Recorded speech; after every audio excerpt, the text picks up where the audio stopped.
నమస్కారం.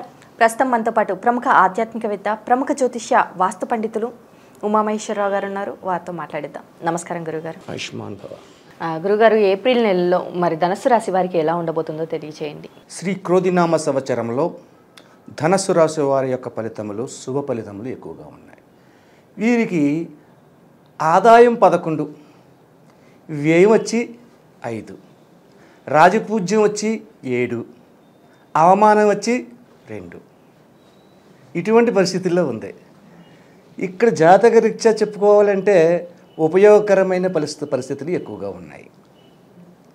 ధనుసు రాశి వారికి ఆధిపత్యాన్ని వహించిన గురుడు కోదండ మీనర్యోర్ మంత్రి.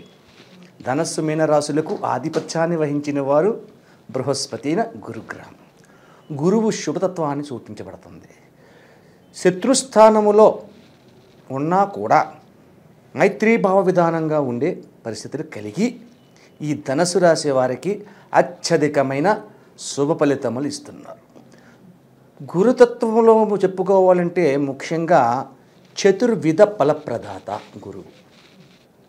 ఉద్యోగ రంగం, నిలకడి అయిన ధనయోగములు, సంఘ గౌరవ మర్యాద పలుకుబడులు, ఉన్నతమైన పదవులు, ఇటువంటి వాటిలో గురుగ్రహం ఎక్కువగా యోగదాయకం. అయితే ఉన్నతమైన పదవులు అన్నారు కదా, సీఎం పిఎం కాదా? ఓకే, సీఎం పిఎం కూడా రాజకీయ రంగంలో ఉన్న ప్రముఖులకు కూడా గురుతత్వం ఉపయోగపడుతుంది. ఇటువంటి శుభ పరిణామాలను చూపించబడే గ్రహం కాబట్టి బృహస్పతి అన్నారు. దేవతల గురువిన, దేవతలందరికీ గురుగ్రహం అంటే. ఈ ధనుసు రాశిలో ఉన్న స్త్రీ పురుషాదులకు ముఖ్యంగా చెప్పుకునేదంటే శుభతత్వయోగములు పొందడమే కాకుండా అత్యధికమైన మైత్రీ భావాలను కూడా పొందడం అనేది జరుగుతూ ఉంది ఈ సంవత్సరంలో. ఏప్రిల్ 9వ తారీఖు నుండి కూడా శుభయోగమైన ఫలితాలే సంవత్సరం అంతటా పొందుతారు. నష్టదాయకమైన ఫలితములు ఏమీ లేదు. ఉద్యోగ రంగంలో ఉన్న వారికి ఉద్యోగంలో ప్రమోషన్స్ రావడము, అలాగే ఉన్నత స్థాయి విధానంగా పెరగడము అనేది సంప్రాప్తం పొందుతుంది ఈ యొక్క సంవత్సర కాలంలో. అలాగే విద్యార్థులకు కూడా యోగదాయకమైన ఫలితాలు పొందుతున్నారు. అత్యధికమైన శుభ లాభ ఫలితాలు పొందుతున్నారు. అటులనే ముఖ్యంగా చలనచిత్ర రంగములో పనిచేయు వారికి, చలనచిత్ర రంగంలో పనిచేయవారు అంటే హీరోయిన్స్ కాదు నేను చెప్పేది, నటులకు కాదు, ఇతర రంగాల్లో ఉన్న వాళ్ళకి, టెక్నీషియన్స్, కెమెరామెన్స్, ఇటువంటి వారు ఉంటారు, డైరెక్టర్స్, నిర్మాతలు, ఇటువంటి వారు అన్నమాట. ఇటువంటి వారందరికీ కూడా అత్యధికమైన శుభయోగ ఫలితాలు అనుకోని విధంగా సంప్రాప్తమవుతుంటాయి. వీళ్ళు ఊహించరు మనకి ఇంతటి ఘన విజయం వస్తుందని. ఒక డైరెక్టర్ పిక్చర్ డైరెక్ట్ చేశాడు, ఏదో జరుగుద్దిలే అని అనుకున్నాడు, కానీ హిట్ అయిపోద్ది. దానివల్ల అత్యధికమైన పేరు ప్రఖ్యాతులు ఇచ్చుకుంటారు. అటువంటి శుభయోగ ఫలితములు ఈ యొక్క ధనుసు రాశి వారికి ఈ సంవత్సరంలో ఉంది. ఇక ఆరోగ్యపరమైన పరిస్థితుల్లోకి వెళ్దాం. అంటే ఈ యొక్క ధనుసు రాశి వారికి అనారోగ్యం ఏమైనా ఉందాయా అంటే ఈ సంవత్సర కాలంలో ఏ విధమైన అనారోగ్యాన్ని పొందడానికి అవకాశం లేదు. చిన్న చిటక ఏదో వస్తాయి పోతాయి, అంతేగాని ప్రమాదకరమైన స్థితిలో ఏదైనా ఉన్నదా అనే పరిస్థితి అయితే ఎక్కడా లేదు. అన్నింట శుభయోగాన్ని శుభతత్వాన్ని పొందుతున్నారు. ముఖ్యముగా ఈ రాశి నందు ఉన్న స్త్రీల గురించి మనం చెప్పుకోవాలి. ఈ రాశి స్త్రీలని ఈ యొక్క శ్రీరామనవమి వెళ్ళిన తరువాత ఏదైనా ఒక స్థలము కానీ పొలము కానీ వారి పేరు మీద కొంటే ఆ గృహంలోని ఎప్పుడైతే స్త్రీల పేరు మీద అది పెట్టారో మరలొచ్చే సంవత్సరానికి అది డబల్ త్రిబుల్ అవ్వచ్చు. అంటే ఇంకోటి కొనొచ్చు, ఇంకో 2 కొనొచ్చు అనే పరిస్థితి కలుగుతూ ఉంటుంది. అంతటి శుభదాయకమైన పరిస్థితులు ఈ రాశి యందు ఉన్న స్త్రీలకు ఉంది. అయితే గురుతత్వ విధానంలోని యోగక్షేత్రమైన క్షేత్రంగా చెప్పబడుతుంది.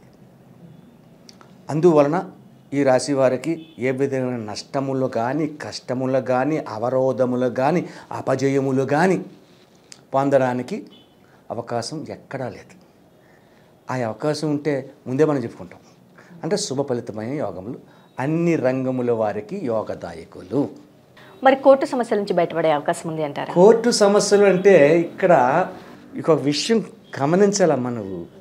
నేను అడిగిన క్వశ్చన్ కరెక్టే కాదంటున్నాం, కానీ ఏంటంటే ఏ నెల? ఏప్రిల్ నెల. ఏప్రిల్ నెల అంటే రాజకీయ రంగంగా వ్యవహారం చేసుకోవాలి. ఇక్కడ రాజకీయ తత్వంగా వ్యవహారం చేసుకోవాలంటే రాజకీయంలో తెలుగు రాష్ట్రాల్లో 2 రాష్ట్రాల్లోని రాజకీయంగా ఇంకా స్థిరతత్వం రాలేదు. కోర్టు వ్యవహారములన్నీ కూడా ఇప్పటి ప్రస్తుత కాలంలో కోర్టులో ఉన్న వ్యవహారాలు ఏమున్నాయి? ఎవరై ఉన్నాయి? సామాన్యుల కంటే రాజకీయ నాయకులు ఎక్కువ ఉన్నాయి. తగవులు. కాబట్టి ఇవన్నీ కూడా పోస్ట్పోన్ అవ్వాలంటే ఏ నెల రావాలంటే ఆగస్టు నెల రావాలి. అప్పుడు ఉన్నతమైన స్థితిలో ఉంటుంది. అలాగే ఇక్కడ ఇంకొక అనుమానం వస్తుంది, రాజకీయ నాయకులు ఏ రకంగా ఉందండి ధనుసు రాశి వారికి అని అంటారు. రాజకీయ నాయకులకు కూడా ఇంకా ఏ రాష్ట్రంలోనూ కూడా ఈ మంత్రులను ఇంకా ఎవరిని ఏం జరగలేదు. ఆంధ్ర రాష్ట్రాన్ని తీసుకుంటే ఎలక్షన్ జరిగిందంతే, ఇంకా సెట్ కాలేదు. అటువంటి విధంగా ఉంటుంది. కాబట్టి ఈ నెల యందు ఈ కోర్టు వ్యవహారాలు కానీ, ఈ రాజకీయ విధానాలు కానీ ఆలోచించవలసిన పని ఉండదు. అంటే విజయాన్ని పొందుతారా, అపజయాన్ని పొందుతారు కదా, వాయిదాలు పడుతుంది కోర్టు వ్యవహారం. నెక్స్ట్, మరి వివాహ ప్రయత్నాలు చేసేవారు ఎలా ఉండబోతుంది? వివాహ ప్రయత్నాలు అంటే ఏప్రిల్ నెలలోని దాటిన తర్వాత మూడాములు వస్తున్నాయి. ముహూర్తాలే లేవు. ముహూర్తాలు లేనప్పుడు వివాహాలు చేస్తుంటే, వివాహాలంటే ఎవరు చేయాలి? ఇప్పుడు ముస్లిమ్స్ చేయాలి, వాళ్ళకి ముహూర్తకాలంతో పని లేదు. క్రిస్టియన్స్ చేయాలి, వీరికి ముహూర్తకాలంలో పని లేదు. ఆ చర్చిలోకి వెళ్తారు, విగ్రహం మార్చుకుంటారు అని ఉంటుంది. హిందూ మతంలో ఉన్న వారికి వివాహానికి పరిపూర్ణమైన బ్రహ్మీ ముహూర్తాలు కావాలి.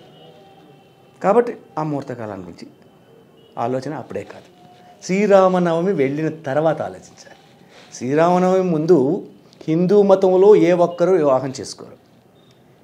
శ్రీరామనవమి ముందు రాముడు పెళ్లి కాకుండా మనం చేసుకోవడం ఏంటి అనే భావం వస్తుంది. కాబట్టి నవమి వెళ్ళాలి. నవమి వెళ్ళిన తర్వాత కొన్ని 4-5 ముహూర్తాలు ఉన్నాయి. ఆ తర్వాత మళ్ళా గురుమూఢం వస్తుంది. గురుమూఢం వస్తే పెళ్ళి లేదు. ఆ తర్వాత శుక్రమూఢం వస్తుంది, అది వెళ్ళేదాకా మళ్ళీ పెళ్ళి లేదు. అంటే అంతవరకు లేవు, చాలా దూరం అయిపోయింది. విజయదశమి దాటిపోయింది, అంతవరకు రావాలి. అందుకని వివాహాల గురించి కూడా ప్రస్తావన మనం తెచ్చుకోగలదు అప్పుడే. మరి అలాగే ఈ రాశి వారు చేయవలసిన పరిహారాలు ఏంటంటారు? ఈ రాశి వారికి ఇంకను అత్యంత శోభాయమానంగా అత్యధికమైన లాభాలను ఇంకా పొందాలి అనే ఉద్దేశం ఉంటే మీ గృహమునందు రమా సత్యనారాయణ స్వామి వ్రతాన్ని ఆచరించండి. శ్రీ రమా సత్యనారాయణమూర్తి వ్రతానికి ఆచరించడానికి తిథివార నక్షత్ర యోగ ఫలితములు కానీ, వారముల గురించి కానీ, తిథుల గురించి కానీ ఏది కలిదు. సత్యనారాయణమూర్తి వ్రతం చేసినప్పుడు మన యొక్క బంధువులు, మిత్రులు కొంతమంది ఉంటారు. వారిని అందరినీ ఆహ్వానిస్తాం. వారి అందరినీ ఆహ్వానించినప్పుడు అందులోని పులిహోర చేస్తారు, ప్రసాదం ఉంటుంది. ముఖ్యంగా శివతత్వ విధానంగా భోజనాలు ఏర్పాటు చేయండి. పప్పు, కందిపప్పు, వంకాయ కూర లేని ఉండదు. దప్పడం అంటే మర్చిపోయారు, సాంబార్ పెట్టండి, అందులో చిన్న కూర గుమ్మడికాయ ముక్కేయండి, వడియం అవి ఉండాలి. ఆ తర్వాత కూరలు ఏమనుకుంటారో మీరు మీ ఇష్టం. ఎటువంటి పప్పు, దప్పడం, వంకాయ, వడియం అని చెప్పేసి ఒక విధానం శివ కళ్యాణంలో ఉంటుంది. శివతత్వంలోని విష్ణుతత్వంలో కలపాలన. సత్యనారాయణమూర్తి వ్రతాన్ని చేసి భార్యాభర్తలు ఇరువురు కూడా అందులో ఒక 5 కథలు చెప్తారు పంతులు గారు. 5 కథలను శ్రద్ధగా వినండి. శ్రద్ధగా విని యోగతత్వమైన పరిస్థితులు పొందండి.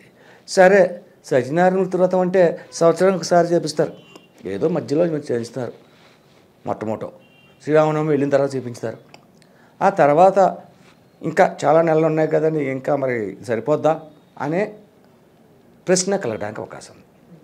దానికి మీరు ఏం చేయాలంటే శివతత్వాన్ని తీసుకోవాలి. శివతత్వాన్ని తీసుకుని శివునికి అభిషేకాలు చేయించండి. మీకు తోచిన, మీకు అనుకూలవంతమైన పరిస్థితుల్లో ఉన్న సోమవారం నాడు సోమవారం అభిషేకం చేయించండి. అలాగే శివ పురాణాన్ని వినండి, శివతత్వం లలితా సహస్రనామాన్ని వినండి. ఇలాంటివన్నీ చేసుకుంటే ఈ యొక్క రాశి వారికి ఉన్నతమైన శిఖరాగ్రానికి వెళ్తారనమాట. అటువంటి ఫలితాలు ఈ యొక్క రాశి వారికి ఈ సంవత్సర కాలంలో ఉన్నది. ముందుగానే మనం అనుకున్నాం, ఆదాయం 11, వ్యయం 5, రాజపూజ్యం 7, అవమానం 5. మరి ఎక్కడే తెలిసిపోతుంది కదా. అలాగే గురుగారు, ఏప్రిల్ నెలలో ధనుస్సు రాశి వారికి ఎలా ఉండబోతుంది, అలాగే వీరు చేసుకోవాల్సిన పరిహారాలు ఏంటి అనేసి చాలా చక్కగా వివరించారు. ధన్యవాదములు. ఐశ్వర్య.